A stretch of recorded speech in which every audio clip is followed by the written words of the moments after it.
Mutual funds में पिछले साल जब आप ये देख रहे हो कि मिड कैप कैटेगरी -2.4 रिटर्न दे रही है और एक फंड ऐसा है जो 15.7 रिटर्न दे रहा है। अगर मैं बात करता हूँ मल्टी कैप की तो वो अगर -0.7 दे रहा है और एक फंड है जो आपको 6.6% रिटर्न दे रहा है। जब मैं बात करता हूँ स्मॉल कैप की, अगर वो -4.5 है और आपका फंड वहाँ पर रिटर्न दे रहा है +4.7, तो क्या आप इसे ओवर परफॉर्मेंस कहेंगे? बिल्कुल जी हाँ, बहुत बड़े मार्जिन से आप इसे ओवर परफॉर्मेंस करेंगे। तो ये काम कर कौन रहा है? ये काम कर रही है क्वांट एएमसी। तो चलिए इस वीडियो में हम जानते हैं क्वांट एएमसी ऐसा क्या कर रहा है जिससे ये रिटर्न्स आ रहे हैं और क्या ये सस्टेनेबल और एडवाइजेबल है कि नहीं।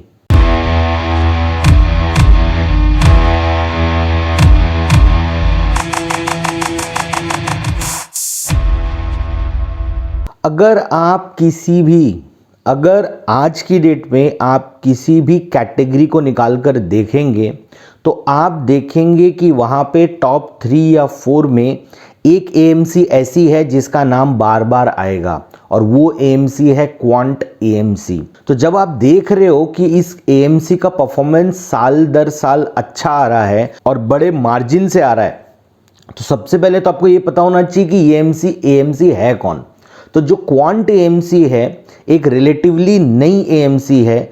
ये 2018 में क्वांट कैपिटल ने एस्कॉट्स म्यूचुअल फंड्स को टेक ओवर करके इन्होंने अपना बिजनेस स्टार्ट किया था। तो क्वांट एएमसी एक सुपीरियर रिटर्न डिलीवर कैसे कर रही है? तो इनकी सीक्रेट रेसिपी है प्रिडिक्टिव एनालिसिस, जो कि डिपेंड करती है उनकी डेटा ड्रिवन अप्रोच पे। तो अब ये प्रिडिक्टिव एनालिसिस और ये डेटा ड्रिवन अप्रोच है क्या? देखिए, जब आप ट्रेडिशनल एएमसीज को देखते हो कैसे वो फंड मैनेज करते हैं, कैसे वो पोर्टफोलियो मैनेज करते हैं, तो उनकी जो स्ट्रैटेजी होती है वो काफ़ी हद तक डिपेंड करती है फंडामेंटल्स, बिजनेस के फंडामेंटल्स पे। और आप अगर देखेंगे तो वो कहेंगे कि एक अप्रोच है जहाँ पे वो अच्छे बिजनेस को आइडेंटिफाई करते हैं और उसे बाय करते हैं। तो ये होती है बाय एंड होल्ड अप्रोच। बहुत सारे लोग इसे बाय राइट सिट टाइट भी कहते हैं। तो जब आप नॉर्मल ट्रेडिशनल तरीके से सोचते हैं तो आपको समझ में आता है कि जी हाँ, यही एक अप्रोच है जो सबको फॉलो करनी चाहिए। लेकिन इसके उलट क्वांट एएमसी क्या कर रही है? क्वांट एएमसी का मानना है कि आज जो भी मैक्रो फैक्टर्स होते हैं वो सिर्फ और सिर्फ कंपनी के वैल्यूएशन के ऊपर डिपेंड नहीं करते। तो ऐसे बहुत सारे मैक्रो डेटाज होते हैं जिनको एक क्वांटिटेटिव मॉडल में, जहां पर क्वांटिफाई किया जाता है कि कौन कौन से फैक्टर्स का क्या क्या असर हो सकता है और किस हद तक असर हो सकता है, तो उन चीजों को ध्यान पे रखते हुए क्वांट एएमसी अपने पोर्टफोलियो को कंस्ट्रक्ट करते हैं। मार्केट्स डायनामिक है, स्टॉक मार्केट डायनामिक है, तो क्वांट एएमसी का मंत्र ये है कि अगर मार्केट डायनामिक है तो हमारे पोर्टफोलियो को भी डायनामिक होना होगा।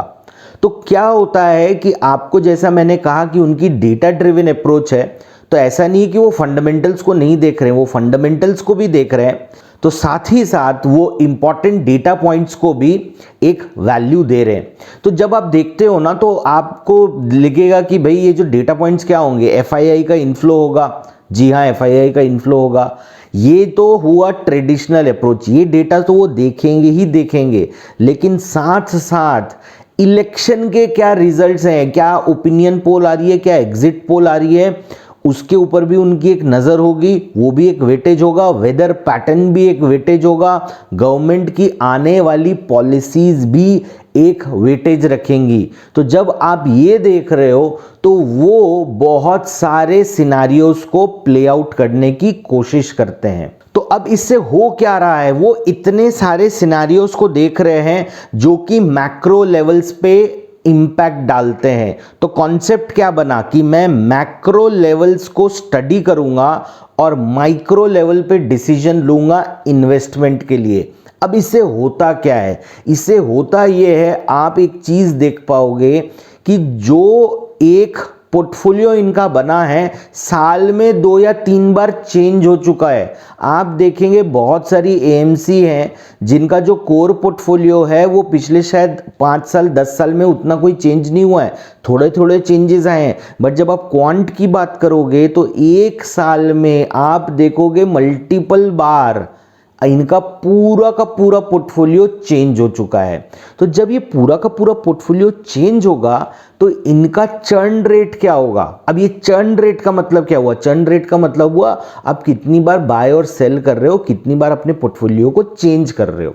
तो जब ये चर्न रेट ट्रेडिशनल उसमें जाता है तो ये बोला जाता है कि अगर चर्न रेट हाई है तो वो फंड ठीक नहीं है। लेकिन क्वांट एएमसी का मानना है कि जब तक वो सुपीरियर रिटर्न डिलीवर कर रहे हैं तो इससे क्या फर्क पड़ता है कि उनका चर्न रेट हाई है कि लो है। तो इस पॉइंट पर मैं आपको एक चीज क्लियर कर देता हूं, ये वीडियो जहां पर मैं क्वांट एएमसी के बारे में आपको बता रहा हूं ये प्योरली एजुकेशन पर्पस के लिए है। मैं कोई एंडोर्समेंट नहीं कर रहा हूं कि आपको कल जाकर क्वांट एएमसी के फंड्स को बाय कर लेना है। इस चीज को आप ध्यान रखिएगा, क्योंकि देखिए जब मैं आपको एक्सप्लेन कर रहा हूं तो मैंने अभी तक आपको इसकी सारी अच्छी अच्छी चीजें बताई हैं। मैंने ये बताया है कि क्वांट एएमसी क्वांटिटेटिव मॉडल पे काम कर रहा है, क्वांट एएमसी बहुत सारे मैक्रो डेटास को स्टडी कर रहा है, वो एक डायनामिक फंड है और उसको यूटिलाइज कर रहा है आपको सुपीरियर रिटर्न देने पे, जबकि उनके पीयर्स जो हैं वो लगातार स्ट्रगल कर रहे हैं। तो आपको इसकी जड़ तक मैं लेकर जा रहा हूं, लेकिन ये कहीं से कहीं तक आप इस चीज को मत समझिएगा कि मैं आपको ये कह रहा हूं कि आपको क्वांट एएमसी में ही इन्वेस्ट करना है। अब हम एक और चीज को समझते हैं कि जब मैं बार बार कह रहा हूं कि ये अपने पीयर से सुपीरियर रिटर्न दे रहा है, तो ये अपने पीयर से सुपीरियर रिटर्न दे कैसे पा रहा है। क्या होता है जब आप एक ट्रेडिशनल अप्रोच अपनाते हो तो आप क्या करते हो, आपका जो भी इंडेक्स है, जैसे स्मॉल कैप है तो स्मॉल कैप का जो इंडेक्स है आप उसके इर्द गिर्द अपने पोर्टफोलियो को बनाने की कोशिश करते हो, मिड कैप में मिड कैप के आसपास बनाने की कोशिश करते हो। तो क्या होता है, आपकी कोशिश ये होती है कि आप कैटेगरी का रिटर्न अगर 10% है तो आप 9 और 11 के बीच में रहने की कोशिश करते हो, क्योंकि ये सेफ अप्रोच है। क्वांट एएमसी यहां पे डिसरप्ट इस तरीके से कर रहा है कि क्वांट एएमसी ये कह रहा है कि अगर कैटेगरी का रिटर्न 10 है तो मैं 15 क्यों ना दूं, अगर कैटेगरी का रिटर्न नेगेटिव है तो मैं पॉजिटिव क्यों ना दूं। तो इसके लिए वो जब यूज कर रहे हैं अपने डेटा पॉइंट्स को, तो उनकी अप्रोच ये है कि हमें किसी भी अप्रोच में बंद के नहीं रहना है कि भाई मैं तो मार्केट कैप को देखूंगा, मैं तो कंपनी के बिजनेस को देखूंगा, मैं तो मार्केट के लीडर्स को देखूंगा।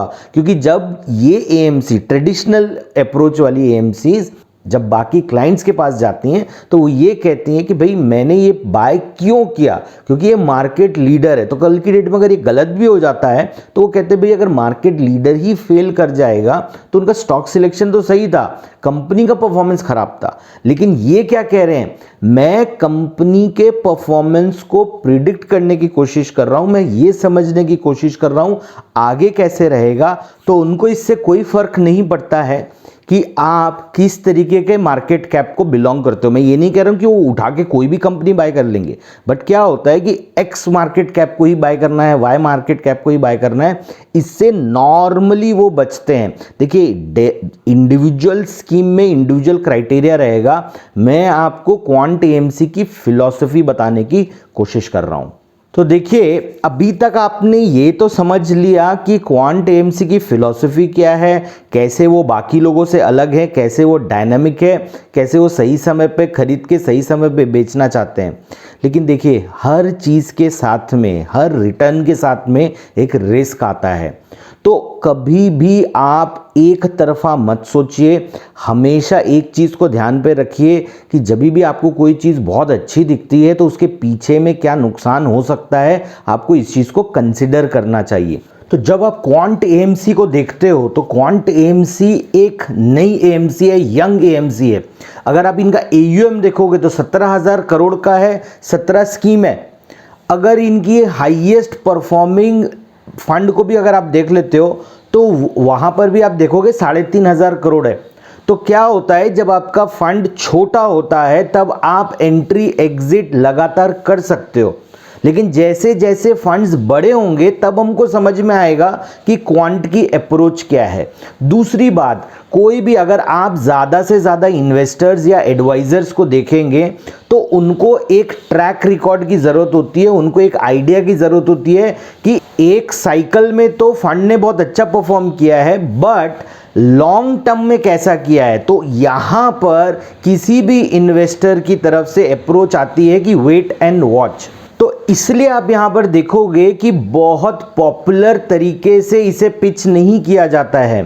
तो अगर आप एक इन्वेस्टर हो जो ये सोच समझ के डिसीजन लेता है, जिसे अपनी रिस्क प्रोफाइलिंग पता है, अब आप क्या कर सकते हो, इस म्यूचुअल फंड को कंसिडर कर सकते हो, समझ सकते हो रिस्क रिवॉर्ड आपके पोर्टफोलियो के हिसाब से क्या है। अगर आपको अच्छा लगे तो ही आप इसे बाय कीजिए। जस्ट बिकॉज आपने वीडियो में एक रिकमेंडेशन देखा है तो आप बाय मत कीजिए। तो उम्मीद करता हूं आपको ये वीडियो पसंद आया होगा। अगर आपको ये वीडियो पसंद आया हो तो लाइक और चैनल को सब्सक्राइब ज़रूर कीजिए, और कमेंट बॉक्स पर आप मुझे बताइए कि आपको ऐसे कौन से फंड्स हैं जिनके बारे में जानने की आपकी इच्छा है।